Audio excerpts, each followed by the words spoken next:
You all ready to go? Yes, you're on. What about your phone? You got it? Speak. Speak. Morning, everybody. Good morning. Another nice day by the look of it. That reminds me of an old ditty that I picked up somewhere along the way. I don't know where. Here has been dawning another new day. Think, will thou let it pass useless away? Out of eternity this new day is born. Into eternity at night will return. Think, has been dawning another new day. Think, will you let it pass useless away? But make use of it. The day is here. What's the best way to make use of it? Keep recognising your true nature, not the conceptual image we've taken on board and believe ourselves to be. For in that lies all the unhappiness, the despair, the guilt, the shame, the jealousy, the envy, the remorse, all the fears, which are all that same essence, but patterning, shaping and forming in the labels or the appearance or the descriptions we put on them. And when these descriptions or thoughts are in the mind, they stir up the emotions. And the emotions, then the physical fear and the anger and the depression can feel terrible. But it's just a passing thought and not fixated on. What harm can it do? And it will always function dualistically. That's the so-called mind, is a vibration in which words appear in it. A vibration of energy in which forms, sounds, words, concepts, edges. And we put the meaning in: good, bad, pleasant, faithful, happy, sad, loving, hating, all the rest of it, and take them to be real. And that stirs up the emotion in the body, but based firstly on the thought, and then becomes the feeling, which is a sensation, which we put the label on. The word's not the real. We've taken it to be the real, but the word's not the real. You can't drink the word water, you can't swim in it, you can't drown in it. And the word fire doesn't burn your mouth. And you can't cook with it, you can't heat yourself with it. What's this word I? What can that do unless you're putting the belief into it that it is a separate entity, an individual, a person? This is me. This is what I am. That's the belief we've taken on. But I am is the sense of presence, the pure knowing that you are, without even that I am on it. That pure being, knowing and loving to be, the Sat Chit Ananda, Nama Rupa, existence, consciousness, bliss, name and form. All labels we put on it, but existence, the actuality of it is existing. Are you existing right now? Of course you are. Are you unaware right now or unconscious? No, of course you're not. You're conscious right now and you're not unaware. And are you happy to be? Well, I don't know about you, but I'd rather be here than be gone back into the unknowing corpse or emptiness, not knowing or feeling or anything. And the pattern that it's expressing through now would have broken down and rotted. Just imagine it. Not burned in the fire, it becomes ashes. It's in the earth, which all sorts of bacteria, maggots and worms get in it and eat it up. But they're life too. Cameron says, I don't exist before I have a coffee in the morning. How true. Good on you, Cameron. Yeah, I is born with the drug. Yeah. But the I being born then thinks it needs the drug, the coffee. Yeah. If that wasn't there, poor coffee makers would go out of business. And Paula says, Cameron, your coffee is illusion also. But yummy, isn't it? Yeah.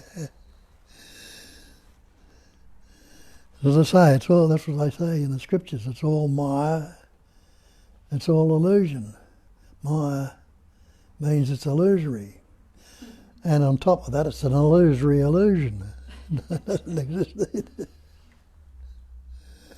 It's a phenomenal manifestation. The definition of phenomenon is that which appears to be. It's only seemingly so. No thing has ever happened. And that's all the happenings are made up of things. Every thing in this manifestation, it's all things appearing on that basic screen. Stillness, silence, emptiness. No boundaries to it, no centre to it. Find a centre to space if you can. Postulate something that can be outside of space. Can't find an end to it, can't find a centre to it, find an end to it, a boundary to it. So it's beginningless and endless, it's timeless, it's spaceless. It's beyond where, when, how. And you are that space-like awareness, which forms patterns, shapes and forms to express through. And then those pattern shapes and forms are like everything else in the appearing things. It's all a vibration of intelligence energy, a movement of energy, suffused with the knowing.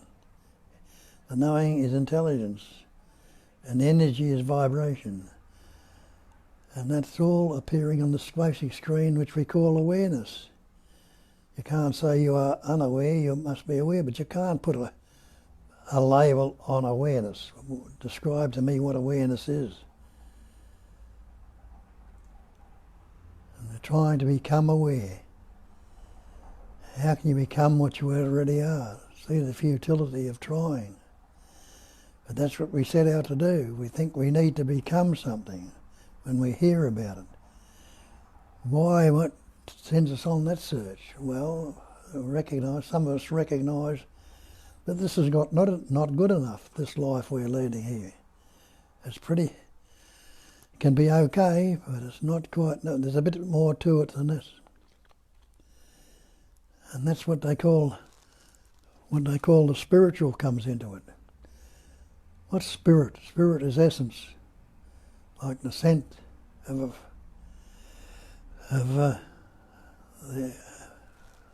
a bottle. The scent or the essence is the spirit of it's in spirit anyway. And spirit becomes matter when it solidifies. So we've got the mystical idea that spirit is mystical and matter is something different. But matter is just solidified or spirit that's seemingly subtle, so that it becomes subtle. Just like steam, water and ice, steam is very subtle. But it becomes a cloud, when it cools down, becomes water. And then the water becomes ice. Seemingly solid. But it's still the same, it's still H2O. So thought, feeling and emotion are the same thing. Sad thought, then the feeling, then the emotion. But its essence is spirit. And everything is that spiritual, if you like to call it that. But it's not some great mystical idea where Big Daddy's up there controlling it all. And Big Daddy would be separate and apart from it, wouldn't he?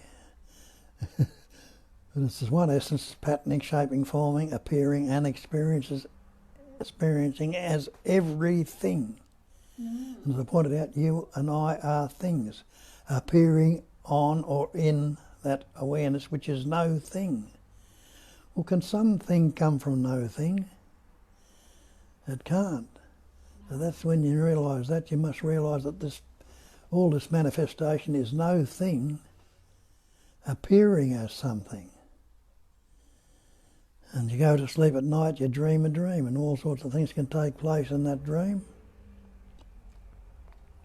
You can be in the mountains, you can be in the hills, you can be at sea, you can be in the sky, you can be in a car going somewhere, you can be in a house, you can be in a shopping mall, or you can be with others, all appearing in the dream. When you wake up, where does it go?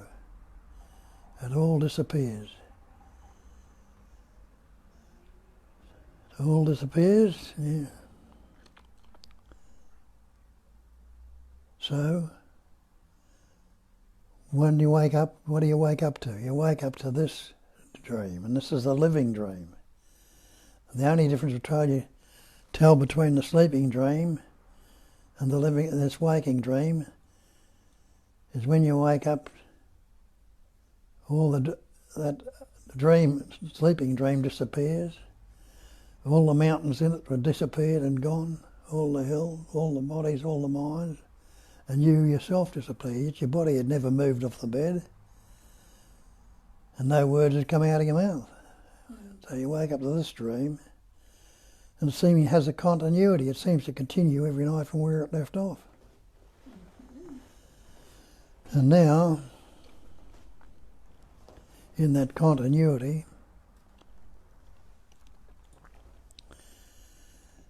it seems to be real. The mountains are still there. The rivers, the lakes, and the houses, the shopping malls, and everything are still there. That's the only difference between it. It seems to continue. Anyway, there's some questions here. I've raved on enough.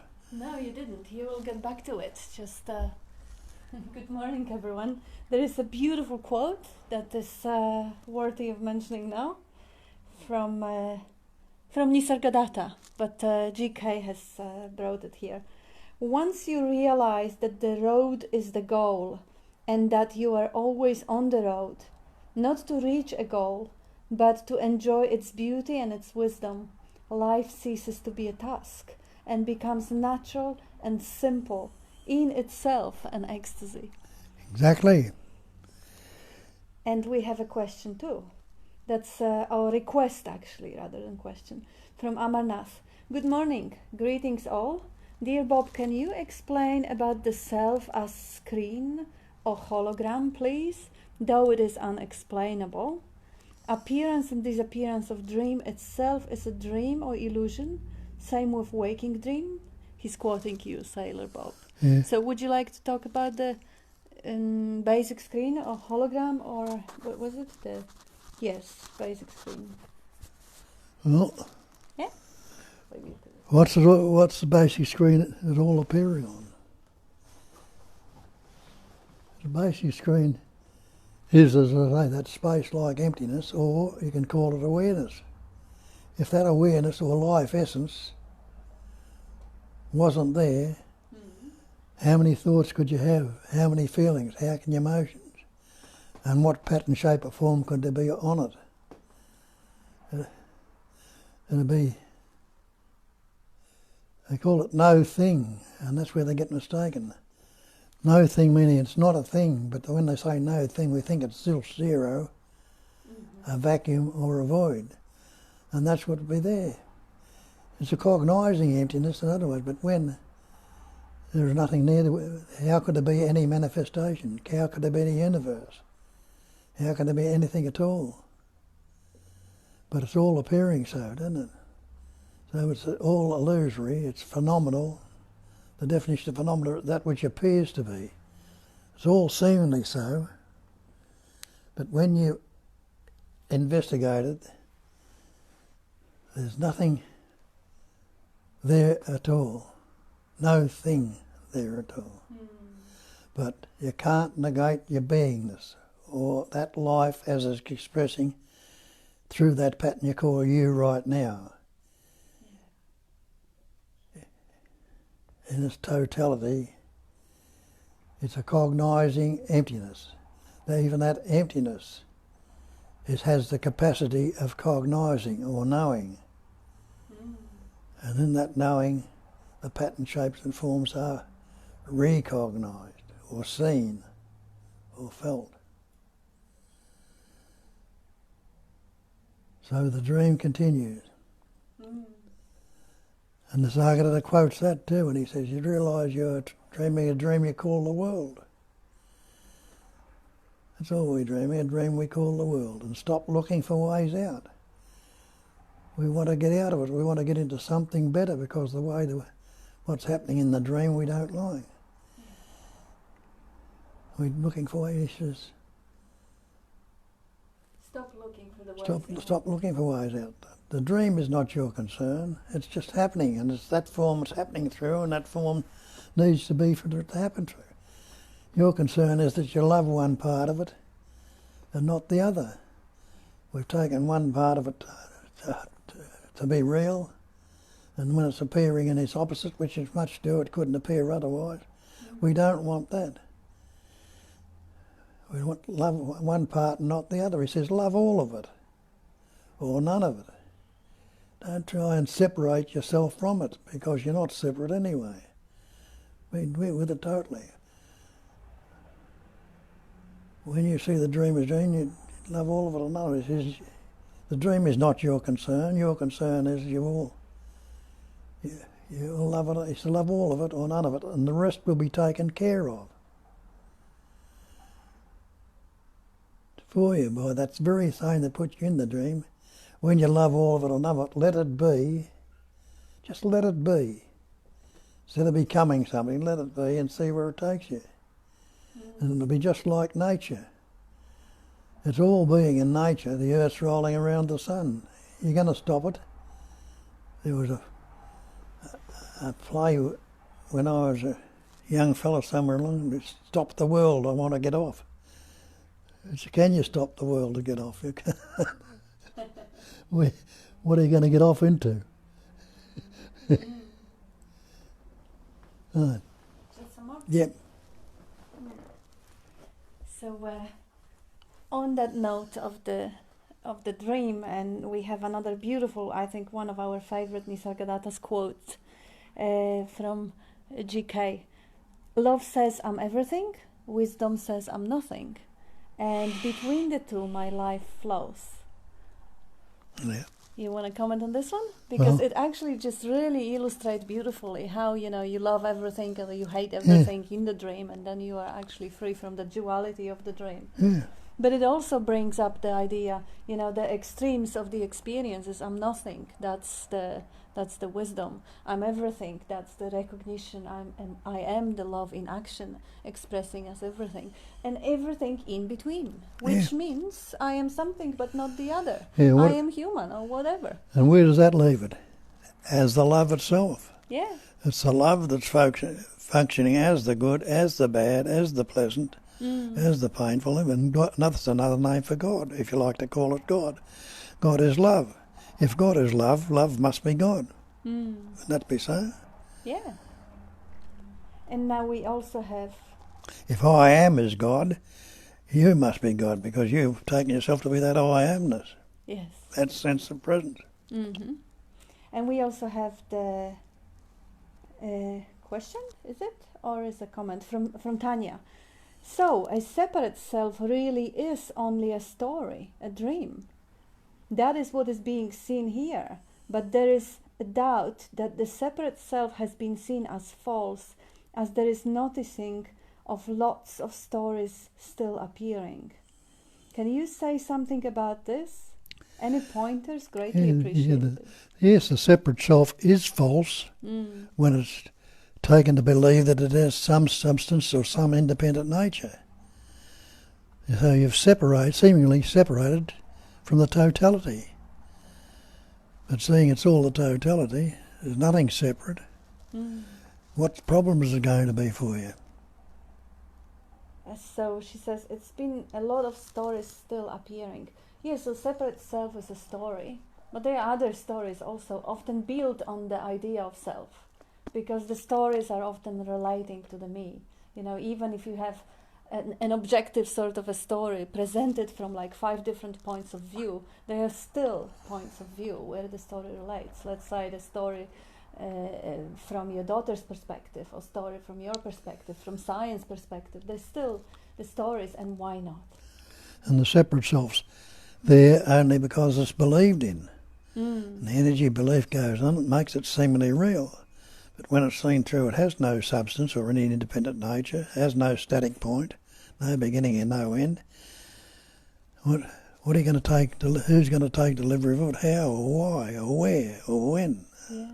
And how sad would that be if, with the realization that there is no little human there pushing or pulling at strings, if all the stories would suddenly become unavailable? Oh, that's terrible. I mean, look how many beautiful, beautiful stories the whole world contains, how they touch our heart, how they bring compassion, love.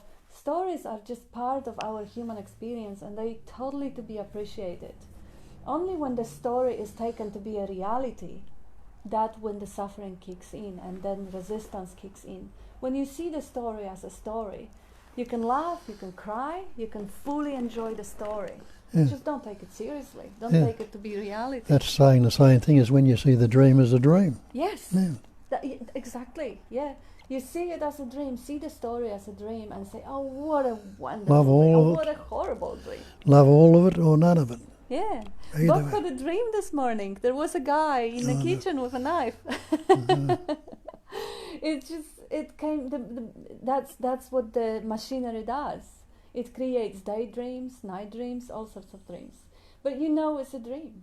So you enjoy it. You say, wow, that's amazing. How amazing is that?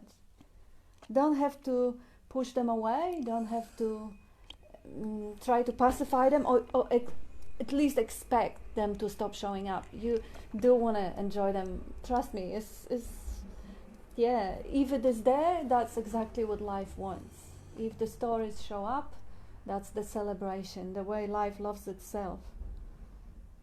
Amarnath, just like you're mixing eating our food disappear after swallowing, similarly, your world disappeared, is swallowed by me, completely non-existent, like you are unaware of your food after swallowing. That's all the past disappears, doesn't it? Yeah. I guess this is, I think one of the your friends, Douglas Harding, says that he swallowed Australia as he was driving through. Yeah, it's hard to read Amarnath if you don't put commas and dots, but yeah, we getting what it is there, kind of, most of the time. Oh yes, he is actually quoting Nisargadatta, he says. Yeah, I guess Nisargadatta probably have some punctuation. Just like you're mixing eating your food disappear after swallowing, similarly your world swallowed by me, completely non-existent, like you are unaware of your food after swallowing. That's from Nisargadatta. Yeah. Now, Tanya, thoughts keep coming up to look to see if there is no self, and a separate self is never found when looked for and noticed throughout the day. Laughing out loud, I don't know why there is still looking for non-existent separate self. Yeah. That's a habit, isn't it? Yeah. Stop it. It will drop off. I think initially when the investigation kicks in and you keep checking, oh, is there anyone there? Oh, there's no one there. Good. And then again some doubt or some thinking or something shows up and the checking happens again. That moments of relief, the moments of respite when you realize that, there isn't anyone there. Till it gets completely in the bloodstream, completely certain, maybe it does serve a role or something. If the checking is happening, appreciate the checking is happening. You're not doing it. It's an automatic process. And it will drop off. I mean, I didn't check whether there was anyone there in 5 years. I didn't really. Just didn't come up. till you become convinced there's nothing there. Mm. It'll seem to come up, but you don't Yeah. have to go with the habit. Mm-hmm. Don't go with the habit, just drop it. Now we have another from Nisargadatta, I think. This is, or maybe not. Amarnath. Dear Bob, we want your comment on coming out of dream itself is a dream. Coming out of dream itself is a dream. Nisargadatta Maharaj.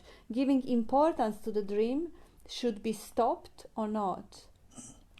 Yeah, well, as I said before, when you wake up from the dream to the next dream. Waking up to this, but that's what you need to do, is to wake up that this is a dream also. Yes. And what was the rest of it? The importance. Should you stop giving importance to the dream? Leave it as it is. Who's going to give it importance to it or take it away? Then you've separated yourself from the dream. Yeah, yeah. Recognition is enough. Recognition sorts it all out. You can't take a stance anywhere because there's no static point. Mm. Now we have a comment from Rohan. Bob, is the I am nothing side of the truth really pointing to the fact that because I am everything, I am nothing in particular? There is no point where I can locate myself, neither body, mind or matter. So if there's no point you can locate yourself, you must be no thing. Yeah. Because what you're trying to point to is from a thing to a thing. That's all the manifestation is. Things. Things are appearances. It's a cognising emptiness. Emptiness has the capacity of cognising. Not us that's cognising the emptiness. As the person, as a separate entity, we've got no say whatsoever, but the cognising, emptiness is doing the cognising, and emptiness is form. So all the patterns and forms are nothing other than that emptiness. And that's what it says, the form can't be anything other than the emptiness. So the emptiness is vibrating into its opposites, seemingly so. But there's no boundaries on it, but we put the boundaries on it with the word. Until the word is learnt, everything is just as it is. And surprisingly enough, in that particular quote and your insight, Rohan, it seems like logic works. Because we don't really approach these things with logic, because it is totally beyond. It is, even the quote, I'm everything, I'm nothing, is supposed to completely confuse the mind. But you apply the logic, if I'm everything, I'm nothing in particular. But also, if you look deeper what everything is, it really is nothing. Everything is nothing. It's not that nothing in particular. Because, but this way of understanding it is good enough. It's logic. Yeah, Julia will love it. And Alvaro says, I like to see Netflix. That's regarding the stories, appreciation for the stories. Yeah, doesn't it open your heart and bring all sorts of what? Netflix, the film,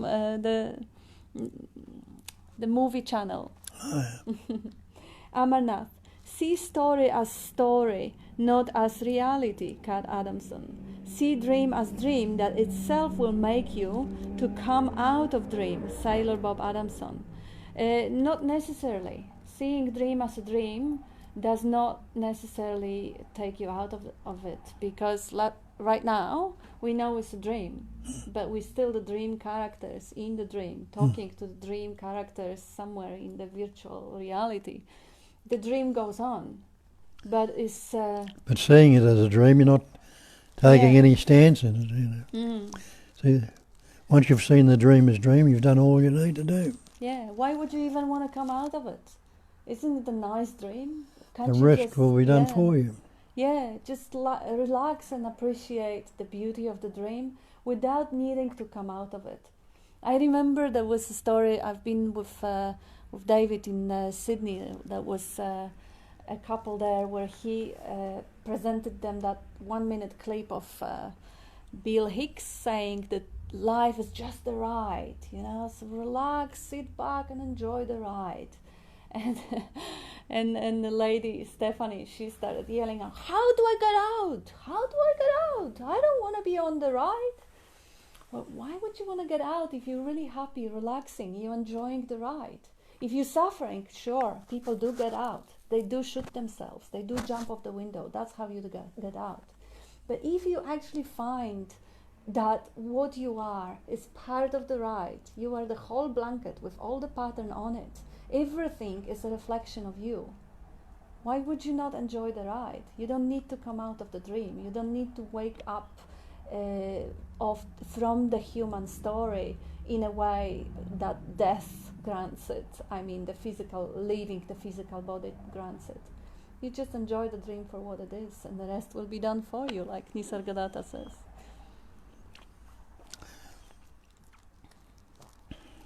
And Tanya, thank you. I am seeing the stories just as stories. There is no center, no separation that is seen. There is just experiencing. The center is only a story about sensations, thoughts, etc., being a me. Yeah, isn't it nice how well done it is? That it almost feels like there was someone there, even though you know there isn't. It's cool. And Johannes, to whom the dream appear to, is the dreamer not only dreamt? Yeah, absolutely. Yeah. It appears to itself. There is no dreamer. The dreamer is only dreamt, totally. Tanya, thank you. It is just a habit to check. That reality resonates. So just drop there is definite. Just drop it. Thank you. It is just a habit to check. That really resonates. To just drop it. Just drop it. Yeah. There is definitely no one doing the habit. So much gratitude coming up for these pointers and clarity. Yeah. No, as I say, no one doing it. Of course there's no one doing it, because there is no one. Only one. Well, not even one. Not even one. Well, one implies there could be other than one. So to not even take one, it's absolute. Take that as the fact that you are the absolute, the great perfection. Yes. No room in it for a one to appear. Yeah, no dreamer, just dreaming, just like no seer, just seeing. Seeing's happening through the instruments, dreaming happening through the instrument. This is a projector. It projects the dream. It interprets the signals and creates the world. Yeah, you go through that one. There's only seeing, hearing, tasting, touching, thinking, smelling. The ING is the actuality that's happening in the immediacy of the moment. As soon as you say, I think, you've formed a subject, a thinker, and the object has become the thought that you're thinking. As soon as you say, I see, you become the subject, a seer. Yeah. And the scene has become the object. The chair or the table or whatever you're seeing become the object. And that goes for all the sensations, the tasting, the touching, the smelling. But can there be a seer without seeing? Can there be a thinker without thinking? Can there be a feeler without feeling? There can't be. So it's the ING, the actuality of the things that's vibrating spontaneously in the moment, that is the actuality, which we put labels on again, which become sensations, the feelings become the labels. But they're only fleeting. Yeah.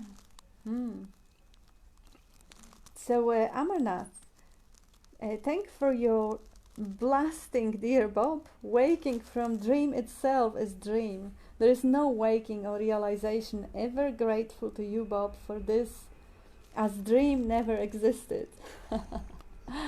Yeah. Who was that? Dream never existed. Thanks for your blasting, dear Bob. Waking from dream itself is dream. There is no waking or realization. Ever grateful to you, Bob, for this dream never existed. Only seems to be. Amarnath. Thanks, Kat, for your comment. Dream is for dreamer. Let it be. You are beyond the dreamer. Just enjoy both. Yeah, dreaming is just dreaming. Dreamer is part of the dream. Is dreamt. Nothing's really. Nama Rupa, name and form. Mm. Phenomenal manifestation. And the definition of phenomena is that which appears to be. Mm. Another word for appearance is seems to be so. It all seems very real, solid and substantial. But who says that? The seeming believed in body-mind entity that takes itself to be real, of course, that seems real to that pattern, shape and form, because that's the dreamed character, and that character can feel things and see things and think things and all the rest of it, yeah. But it's still only a dreamed character. Yeah, ultimately the Nisargadatta's advice, one could say is an advice, but who is going to take it? But it's a good description. Don't worry about the dream. Just watch out how you're resisting some of it and desiring some other one of it. Because that overlay of resistance and desire, that's your problem. Dream is not. Dream is cool. That's what he says, isn't it? Yes. The dream is not your concern. Yeah. You love one part and not the other. Yeah. That is really what is to be looked at, because that sort of relating, I like this, I don't like this, I don't want this, I want more of this. This is where the I comes in the picture. This is where the relationship between the me, the doer, and the world comes into the picture.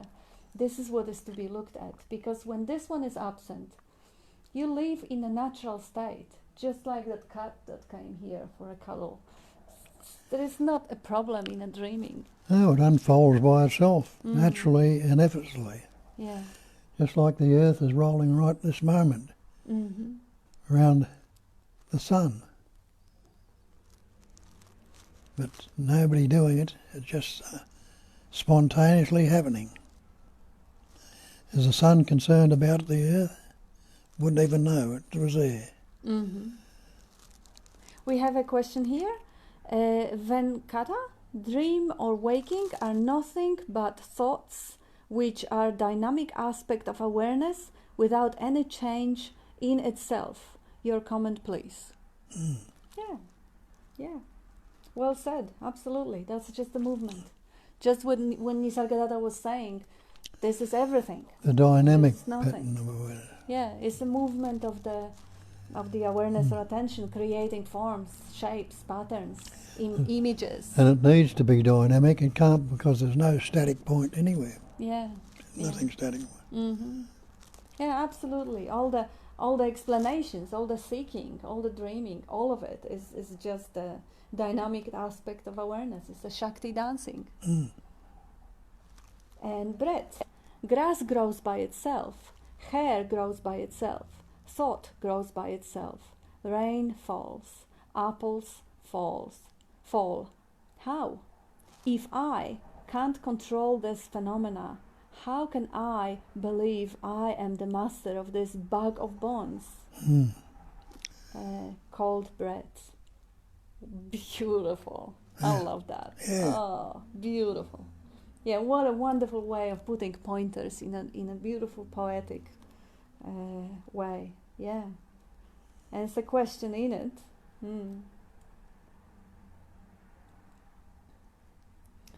Yeah.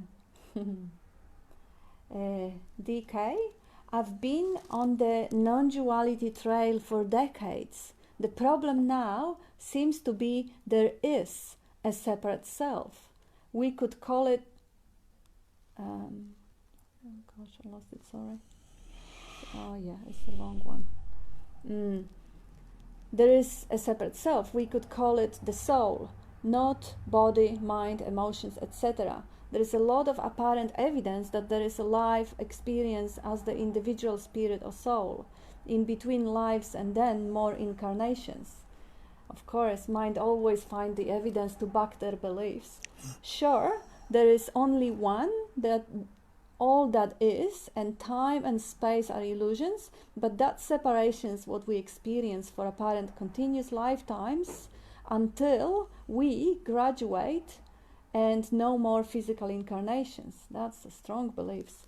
I read into from an apparent channeled entity who claims to have graduated from earthly existence, that didn't quite, if it's still channeling, and the purpose of these physical lives are like a school, and the object is to do the same, to graduate. It is apparent journey to rejoin all that is or God. After earthly incarnation, there are countless dimensions to experience with different senses, experiences, agreed rules, etc. Also said that all true teachers at this time are generally on their last earthly incarnation. You want to comment on that? Well, you said you've been on the path of decay, and so you will be if you're looking for the answer in the story. Yeah. How about present experience? If you Stories forget everything they told you, every second-hand story. If it searched in the mind for so long and never found the answer there, maybe been looking in the wrong direction. Or if you are totally happy with those stories, stop seeking. Just, there is reincarnation, other realms, planets. Yeah, I know because someone told me and I am a believer. So I like to be a believer. I like to be belonging to some sort of a belief system. This is who I am. This is what I want. I am the soul believing in some other worlds other than this moment right now. That makes me happy. Wonderful. If that, that's wonderful. I mean, there is nothing wrong in subscribing to any belief systems and enjoying yourself and letting life taste all that juiciness of that yummy stories. Because, I've seen that, reptilians and other stuff quite close from someone who is very, very dear to me, explaining and exploring those imaginary realms that they also heard from someone tell them and believed and imagined it further and further. Absolutely nothing wrong. I would not want to take away those beautiful stories from anyone unless they're seeking the truth. Then perhaps the truth is beyond the mind and beyond the stories. If they want to find it, perhaps questioning the thinking would be refreshing after decades of engaging with different ideas, options, and ideologies. But if you enjoy them, soul, spirits, wonderful. Yeah, they're cool. That's a good ride. That's a good ride. You're at where you're at. Yeah. I used to believe in those stuff, reincarnations and stuff.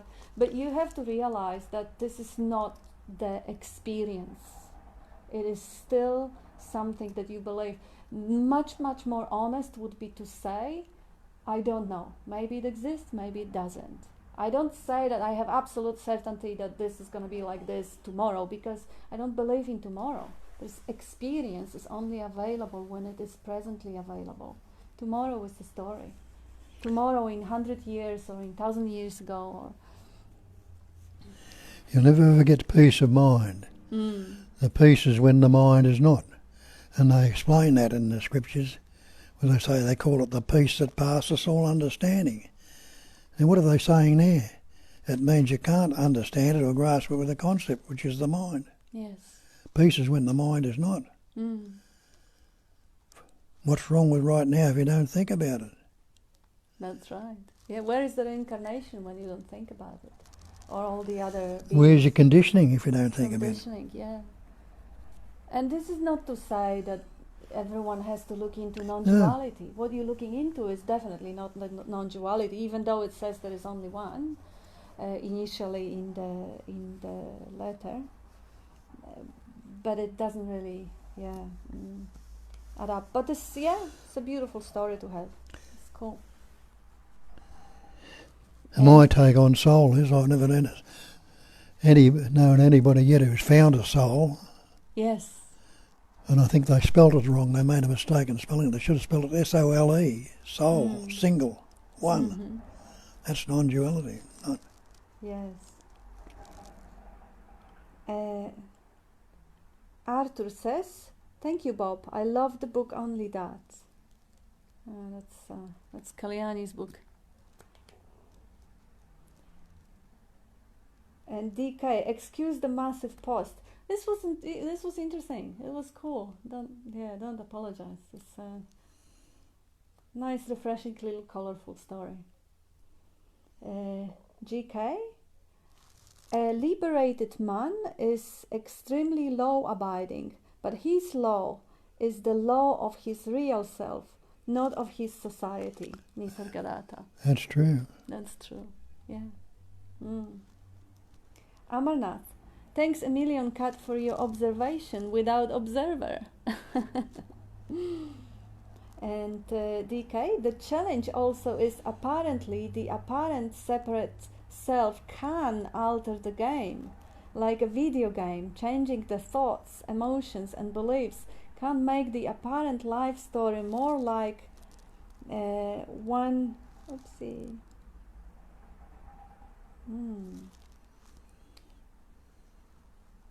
prefers. The sick, broke, in conflict person can become healthy, wealthy and peaceful.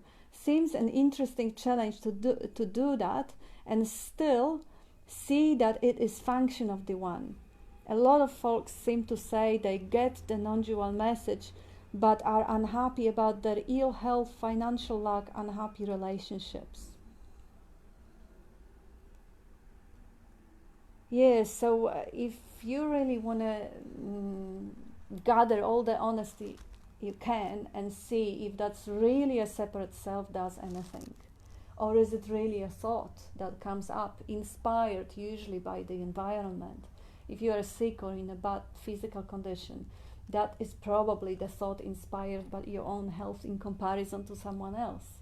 So is it really the separate self that does change the life? Or is it the course of thoughts that are completely codependent, interdependent with the environment? We like to take credit for this, but if we're completely honest, we see that no individual can take credit for anything. It could maybe argue that it contributes, okay, because I have imagined self, I follow the instructions that show up in my head, but the imaginary self is taking credit for instructions that came inspired. So what really the imaginary self, what credit does it really deserve?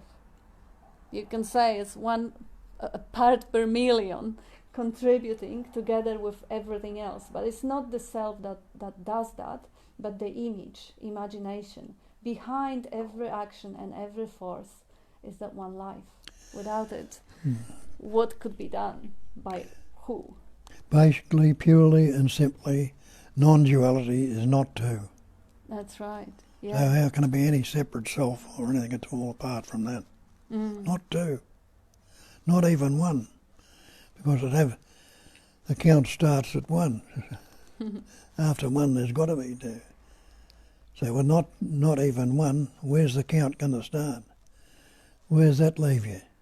Basically, just presently aware in this so-called Pacific moment, which is not even a moment. Just is. Everything just is. And everything is the no thing. Pure isness. And there is absolutely the possibility of altering one's health or one's wealth or start a business or do whatever or reprogram the mind. This is the computer. If you are moved to learn how to do certain things with it, change the narrative sound of the voice, do the timeline therapy, do whatever you are moved to do, but this moving power is life itself. And then the means and ways are NLP or trauma therapy or whatever it is. They are means through which life exercises that movement towards the change.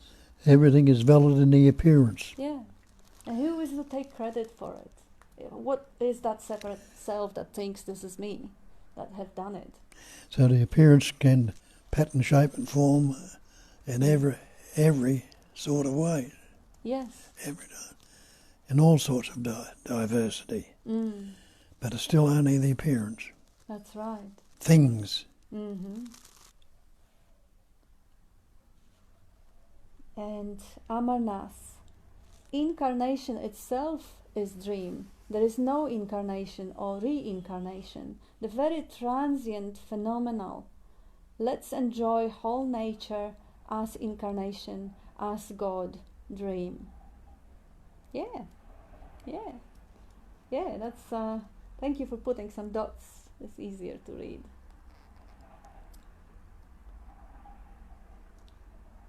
Alvaro says, thanks, Kat. Amarnath says, thanks, Bob, for this. Where, when, whom the mind does not exist. Time, place, person is the mind. Amarnath, to whom is the challenge? Thinker itself is false.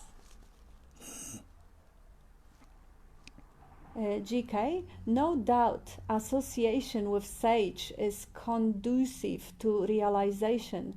Nevertheless, it must be followed by questions and answers. There are always some doubts arising from mind.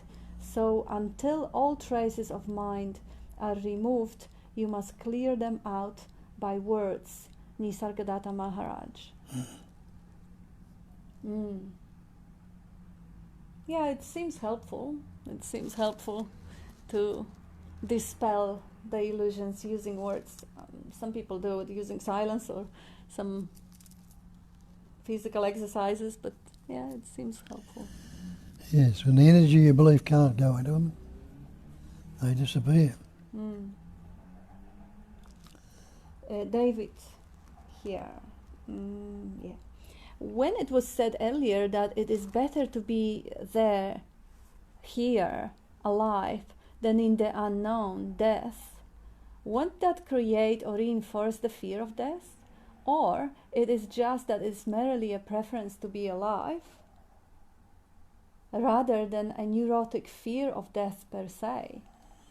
You said it, Bob, that you'd rather be here than be death. Well, he is here, so being with life is preferring what life prefers.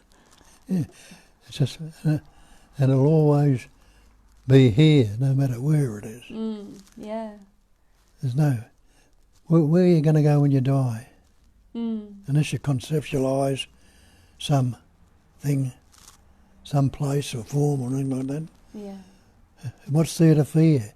And who's going to fear it? If you don't remember your first breath, think you're going to remember your last? And don't you die daily when you fall asleep? That's sort of dying into the abyss. It's a most beautiful moment. I'd say, when we say what life prefers, I prefer, or thy will is my will. If it's raining, I want it to be raining, because thy will is my will. And of course, to say I want it is just a narrative overlay, because I don't even think that thought. It's just no objection to what's happening. If I'm alive, there is no objection or preference towards being alive, because that's what life is manifesting. And preference to be alive rather than neurotic fear of death per se. Yeah, I can't imagine fear of death. Can you? Yeah, it's such a paradox, imagining non-existence and fearing it, because it can't be imagined. If you try to imagine the abyss or absence of consciousness, is beyond the capacity for imagination in the brain. So why are we fearing it? If it can't even be imagined, why would there be a fear? But yeah, they say it's a primordial fear of non-existence. What did Ramana Maharshi say? Somebody asked him what happens when he dies. He says, "Where will I go?" Yeah. All that'll happen to the eye will go. Yeah. When the eye goes, there just is. And DK, agree with what you are saying. Seems to be more proof that there is no separate self, because most folks who get the idea about changing thoughts, emotions, beliefs to improve their life story, and they get more healthy body, money, etc., better relationship, etc., if they still believe in that separate me, Most seems forever unhappy and unsatisfied. When they get more happy, I think that's not enough after a while. They'll still want more than that. Yeah, actually practicing wanting, practicing desiring reinforces the habit of wanting and desiring. When you are relaxed and happy with what is, you're gonna get more of that satisfaction and relaxation with what is. If you're constantly unhappy, complaining, this is wrong, I need to fix this, then that habit of needing to look for what's wrong, look what to fix next, gets reinforced. That's on the level of the computer, on the how the biocomputer works. That's to say, the way out of it all is to recognise there's only the absolute, and you are couldn't be anything other than that if that's all there is. Yeah, that's why the recognition is the way. And in the recognition, Bob's recognition 45 years ago, and then I moved in with him 5 years ago, and suddenly we started focusing more into a healthy diet. Why? Did we complain about anything, wanting to change because we were unhappy? Absolutely not. Life moved us to include more of the fresh vegetables and fruits. Then life moved us to look into some supplements which will alleviate the pains of arthritis and other stuff. It is the movement. It doesn't come from the resistance. It comes from the openness for suggestions. Like, when you open, things come up. And in the absence of resistance, you just go with the flow. So 5 years ago, Bob's health situation was so tragic that we both did not hope that he has a year or two, maybe 3 ahead of him. Now it's 5 years later, and today we hope another 5 years should be easier because his health is much better than it was. And push your luck. Well, it's not impossible. Yeah, and you're right. Yes, a lot of people focus constantly on changing their situation, fixing their lives. And situations change. Actually, there are even statistics about people who won the lottery. And a year later, they're actually a little bit less happy than they were.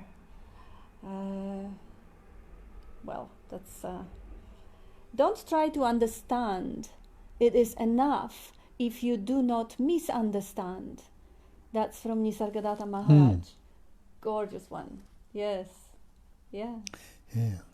And understanding is not intellectual understanding. It's not working out how it is, what it was, what it's gonna be. It's not this. This one is the wrong tool for the job. The understanding is knowing of the heart, and there's only one thing that is known for the heart without thinking. Even if you forget the language, even if you get Alzheimer, brain damage, whatever, yes, you still know that you are. I think it's somewhere else in the book. It says understanding is all. Yes, but it's not the conceptual. Patanjali, the great yoga master hundreds of years ago, said it's right understanding. Get the right understanding is all that's necessary. Non-conceptual awareness, they call it. Non-conceptual. Understanding, not I understand or will understand. Understanding, again, the same as the others. Yes. Right here, right now. Bill, thank you as always. B and K, great to be with you. Thank you for being with us, Bill. And Rohan, near the end of his life, when Sri Ramana Maharshi's body began to fail him, his devotees became concerned that their beloved teacher was leaving them. He responded by saying, "I'm not going anywhere. Where would I go?" Beautiful. Yeah, he brought the quote which you mentioned more exactly. Thank you. Here is everywhere, Amarnath says. Now is eternal. I am is everyone. Nothing, everything. Yes. And DK, this has been wonderful. I intend to keep coming back. Please, welcome. All of that stuff may or may not happen after this body-mind dies, but there is only still here now, awareness, whatever we want to call it. That's right. Whatever you like to call it is right. We Yes. put the names and forms on it. That's the only problem. And the beautiful stories about different planets, different forms of lives, different incarnations, they totally to be appreciated and bow down to for creativity, colorfulness. And once you believe them, they're real. Absolutely. That's how the whole world becomes real, by the act of belief. And Amarnath, who is unhappy, unsatisfied, that person itself is completely false. Yet you may enjoy sometimes as dream phenomenon on non-existence, in existence. Isn't it cool? GK, if you wish to see the truth, then hold no opinions for or against. The struggle of what one likes and what one dislikes is the disease of the mind. That's from Xin Ming, yes. Yeah, And we it like said, that too. hold no opinion. It doesn't mean to say you won't have opinions, but don't fixate on them. Don't keep them there. Let them move on. Yeah, they will come up like clouds. And that's what we do. We generally hold them. We hold them so hard that we defend them and we kill for them. I remember having strong opinions on whatever diet. I used to believe in reincarnation as a teenager also. And I was on a crusade to convert all my other teenage friends because I was right and they were wrong. That's that was a chapter. Bill, to believe or not to believe often swings like pendulum.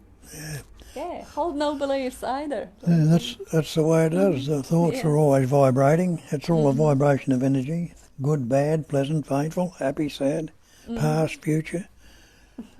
Believe, don't believe. Yes, yeah, everything. If there was no vibration, there is no appearance. Yeah, day, night, up, down, pleasure, pain, all of it has to vibrate. Otherwise, it wouldn't be known. It has to be known from its opposite. Reincarnate, don't reincarnate, sleep, wake. Yeah. But what's wrong with right now if you don't think about it? Where's it all gone? Yeah, it's gone. But the heart hasn't stopped beating. Breath hasn't stopped coming and going. Hair and fingernails haven't stopped growing. It's life itself. Purely, life hasn't got any concepts, any ideas, any beginning, or any end, or any personal concepts or ideas. It's just life. Yes. And you are the life. As Christ told you, I am the way, I am the truth, I am the life. That sense of presence translates through the mind as the thought I am. But it translates through the believed in mind as the believed in thought. Without thought, what are you? Yeah. Pause the thought right now and see if you disappear.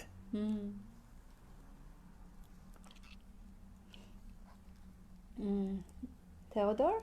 Hey Bob and Kat. I like how you spell my name Kat by C-K. Cat like a meow cat. How can explain to a teenager who is trying to understand the controversial world in which he lives that he is the absolute and that all problems come from his body-mind assemble? Thank you. Well, if it is known, if you know it, you can easily explain it easily to them in a way they'll hear it.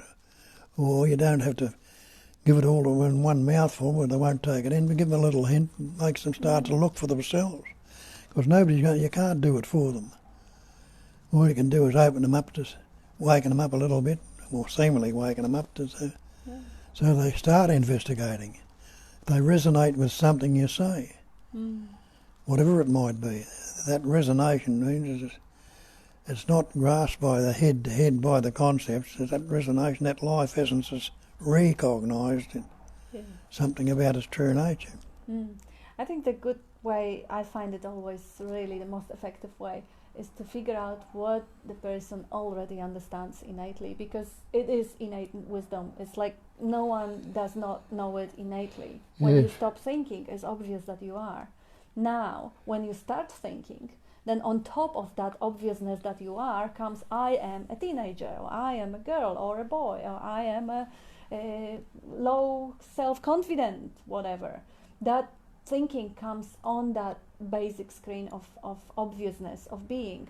But there is also even a simple questions that children ask. If I had different parents, would I still be me?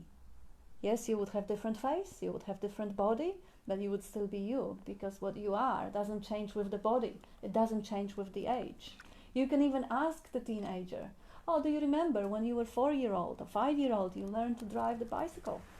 Look, none of the cell of your body is the same as back then. It's completely different. So you're obviously not the body, are you? Yes, so you are expressing through the body, but you're not the body. Ultimately, the body is also, if you are the totality, the body is included as well. But initially, that sort of realization helps to disidentify with the body. Now that the identification with the mind also comes. When you were 5-year-old and you were riding this bicycle, what was your idea about who you are?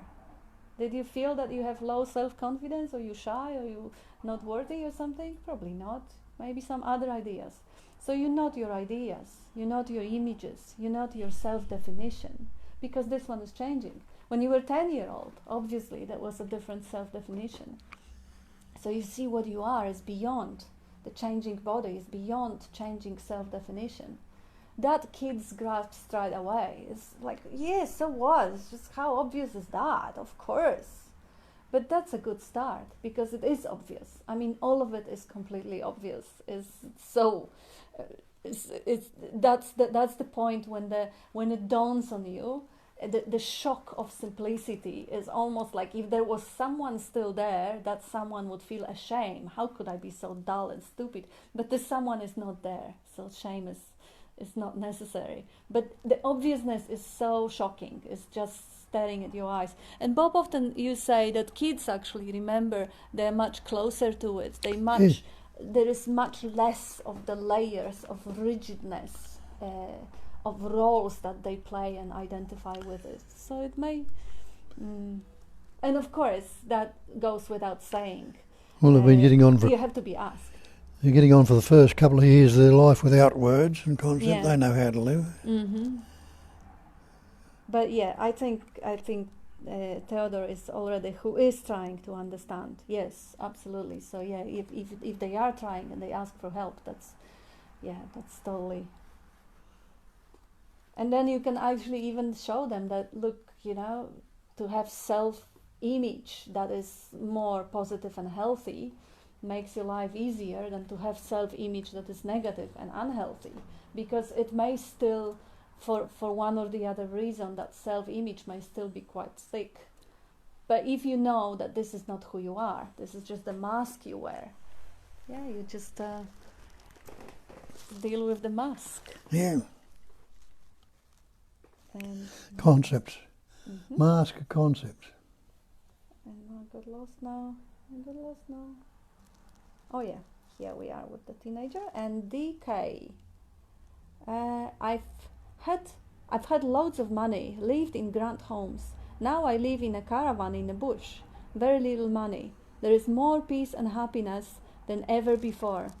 What a wonderful, I love the life stories which are so wide and so broad, and they go into the extremes. How cool. Yeah, and wonderful to know that this is not a reason for depression, but it's more happiness and peace. See how you are the life example that can show that the happiness does not depend on the wealth. And of course, we don't say it to someone who has their children starving. Then certain level of happiness or comfort comes up with the certain amount of wealth. But life finds the way to provide. And yeah, I think that's living closer to nature in the caravan in the bush is nice too. Amarnath, Bob, you are eternal. Your health is our wealth, our prayers. Thank you, Amarnath. And Johannes, it is thy will, not also. Is thy will not also is separation? Because when it's made a difference between my and thy will, duality appears. There is only thy will, the will of the absolute. Totally right. That's right. Yes, you're right. It is only the language that makes it ridiculous. Language creates duality with absolutely every word. Because every word, even emptiness, has the opposite, no emptiness. So yes, thy will, God is everything. See if you are there or not. You don't need to agree with God because you not even exist. It's only thy will, not my will. My will is an illusion. But that belief in a self-will is the cause of all our problems. Yeah, yeah. But good point. Thank you for highlighting it. It is always good to highlight the details of the language, limitations of the language. And GK it is always the false that makes you suffer. The false desires and fears, the false values and ideas, the false relationships between people. Abandon the false, and you are free of pain. Truth makes happy. Truth liberates. That's Nisargadatta Maharaj. Beautiful. Yeah, what a nice choice of quotes. See, the false is false. And the You rest must be will left done with, for you. and you must be left with truth. That's right. And Amarnath, not forming a single concept is the greatest seeking of seeker as seeker disappears. Sri Ramana Maharshi. Not forming a simple concept is the greatest seeking of seeker as seeker disappears. Yeah. Non-conceptual awareness. And if concepts form, who cares? See, the there concept. is no seeker. If seekers disappear, if concepts are there or not, who cares? Clouds are there or not, who cares? Sweat is on the skin or not, who cares? See, the concept is a concept. What's a concept? Yeah. Sound, thought, Image. vibration, energy, image. Yeah. Energy. Mm-hmm. See, energy is energy. Yeah. But you can't see energy. That's right. But you can experience. Yeah. Sometimes you can see it when you see the thunderstorm. Yeah, energy is changing forms. And DK, wondering what you have to say about this. Using kinesiology, some folks claim the day and time of the body's death is fixed. Everything is valid in the appearance. Yeah. Yeah, I heard the story. I remember also being a teenage, already a seeker. I didn't know what I was seeking though. A story about the woman who had the precognition gift, and she knew the day of your death. And you go to her, and she's telling you, "Oh, okay, you're gonna die on this and this day. Let's say it will be 4th of November." But then the person freaks out and runs away, and he doesn't want to hear the year because that is quite near. So the 4th of November this year, getting close, getting ready to die, but nothing happens. It must be next year then.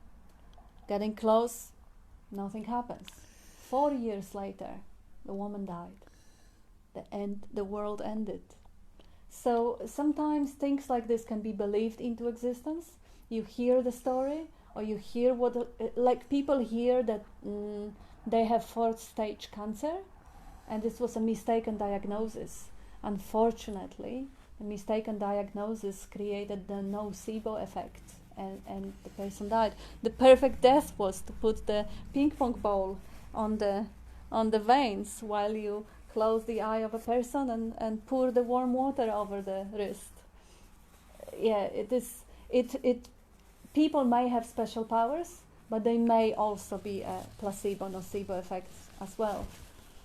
Either way, it's all in the appearance. In the appearance, it's part of the dream.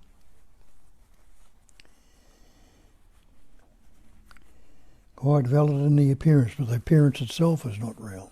Mm-hmm. Only seemingly so, phenomenally. Yes. And also the idea of time. We have the sequential time, which means we can't know the future, we can know the past. Not quite. Past is projected right in this moment. Future is anticipated or created right in this moment. The time is created in the mind. The thinking is the time.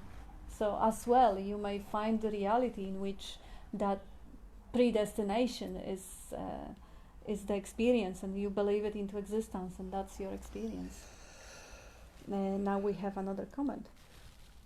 Luis, related to the discussion on health, etc., from I Am That. Question: can I cure myself of serious illness by merely taking cognizance of it?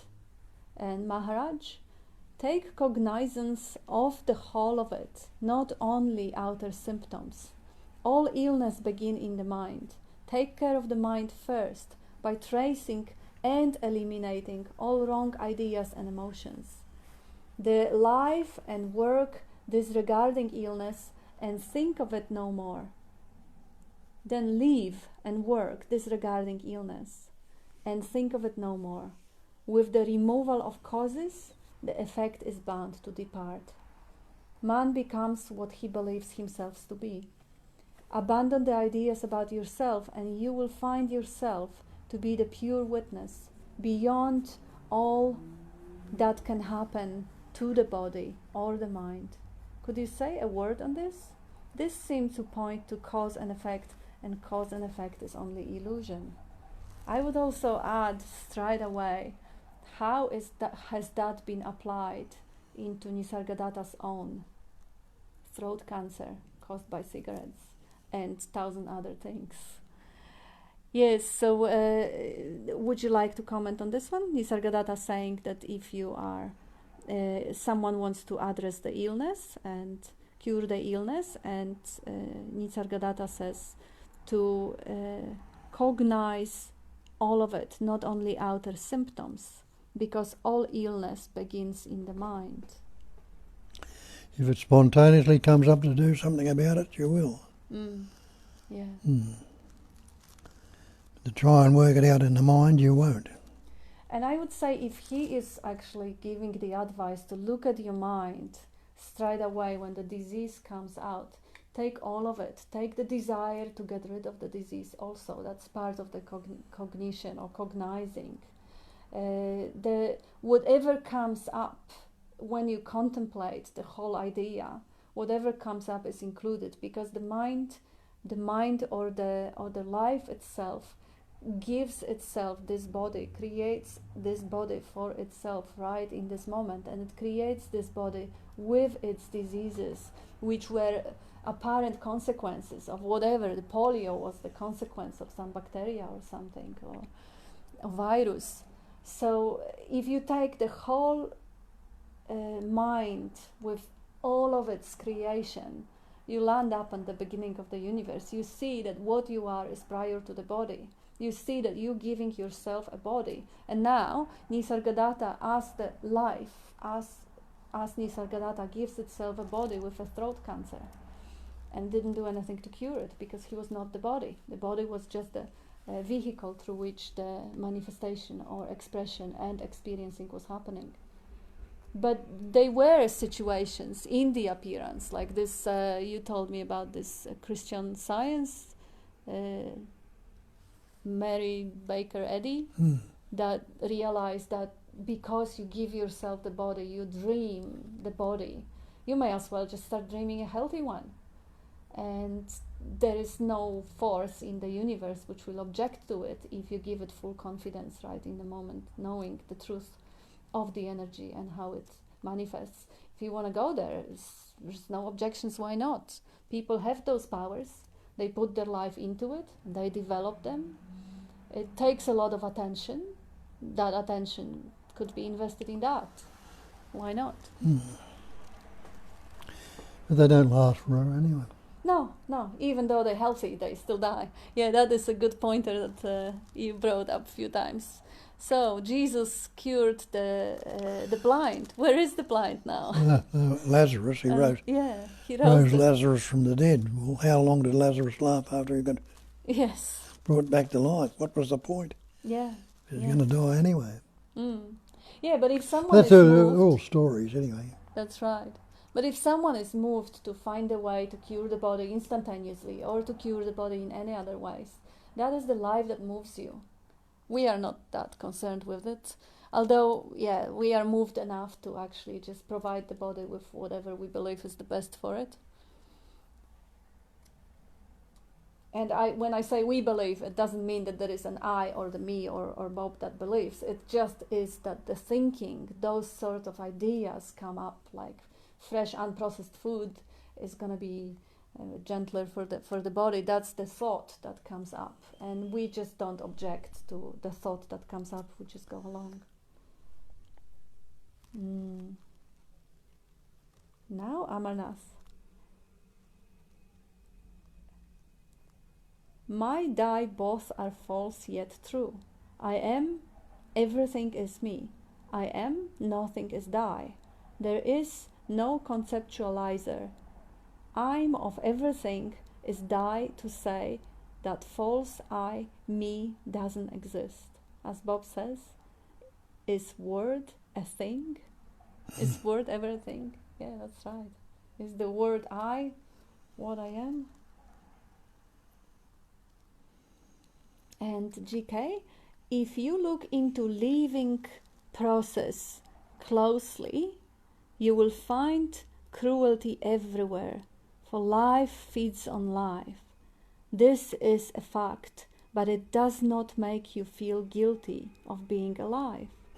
That's from Nisargadatta Maharaj. No, there's only life, he also says, and life lives on life. Out of life, more life comes. What does that imply? The very things we eat digest a life, take life on board to keep life going. It's life, not a personal life. Well, all the patterns, shapes and forms appears in and seemingly used. It's still the one life. Yeah. Nothing, it's all interdependent. It's all what do you call it? Yeah, interdependent. Yeah. Life lives on life. Now the idea that eating life is good or bad comes from thinking. Because when you look at the animals, they do whatever is necessary for survival of the body. They don't even really do it. It's the survival instinct that guides that actions. But there is no narrative saying that this is good or bad. And yes, you're right, it feels from human perspective that this is a cruelty going on. Let's say the cat is playing with the mouse before the mouse is killed and eaten. Even sometimes it's just abandoned, it's not even eaten.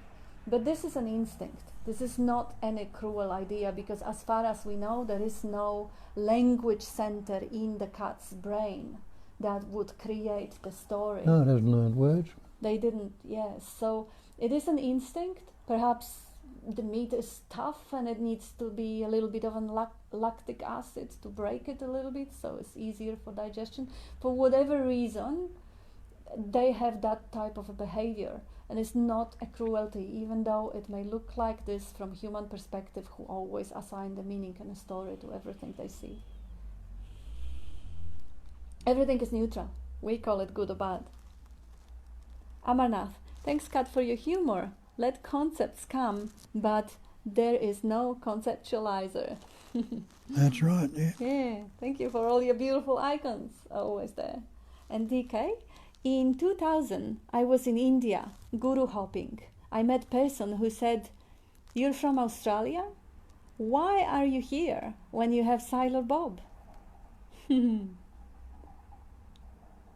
I looked Bob up and got in touch. So very grateful. That's amazing.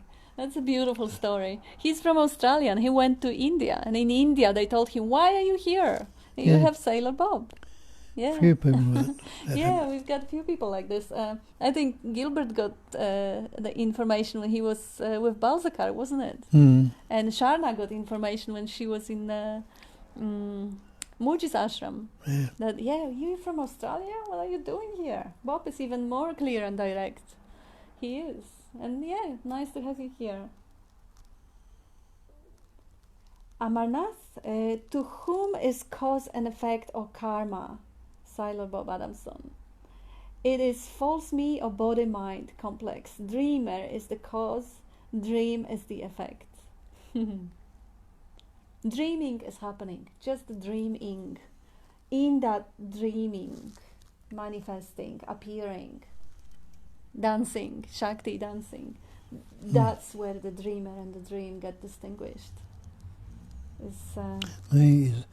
Me is the cause, and the effects are whatever it is. Yeah. And to find a me. That's right. Find me. Yeah. And Thomas, why does the passage of time in the mind move slowly when one is young and quickens when one gets older? I think it's an inherent relativity in the way we actually conceptualize the world. When you are 1 year old, you don't really have any sense of time yet. But let's say when you are 10-year-old, 1 year is 10% of your entire life. But when you're 80, 1 year is an 80th. Yeah, it's 1/80th. So it just flashes like this.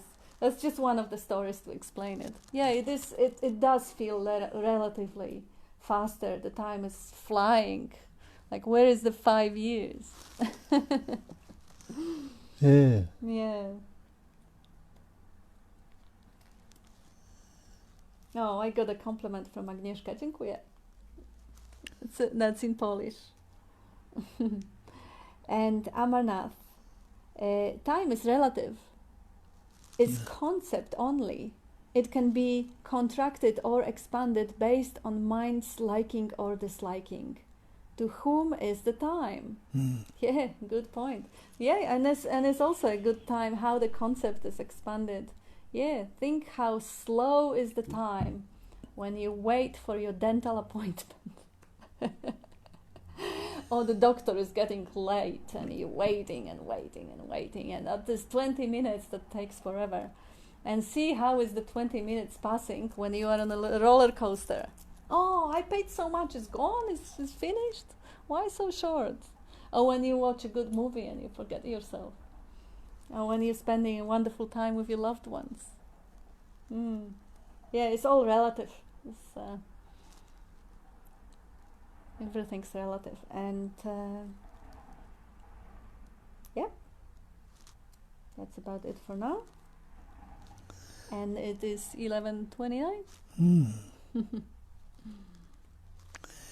Thank you, everyone. Yeah, thank you for a Excellent things coming through. Yeah, contributions, quotes, and why not? Because everybody is that anyway.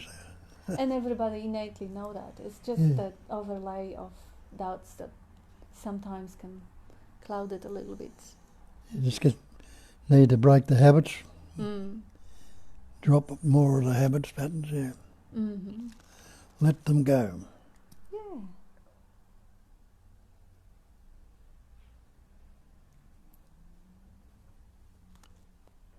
Yeah, so thank you everyone, and see you next week hopefully, or maybe one day we will have a people here again, so whoever is here with us, you may see a little bit of a we got a lot of beautiful thank you messages from from Pascal, Alvaro, Anya, David, Rohan, Johannes, Tanya, Amarnath, Arthur.